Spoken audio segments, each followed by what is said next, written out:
पतिं विश्वस्यात्मेश्वरगुं शाश्वतगुं शिवमच्युतं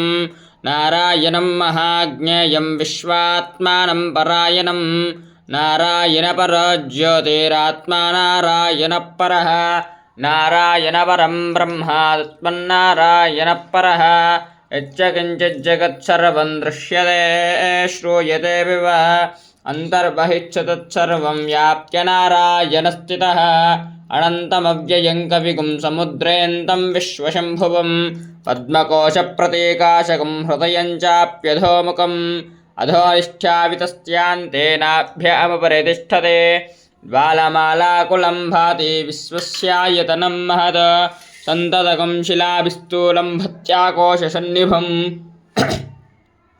तस्यान्ते शिशिरगुं सूक्ष्मं तस्मिन् सर्वं प्रतिष्ठितं तस्य मध्ये महानग्निर्विश्वार्चिर्विश्वतोमुखः सोऽग्रवग्विभजन्तिष्ठन्नाहारमजरः कविः तिर्यगोर्ध्वपदस्यायैरस्मयस्तस्य सन्ततः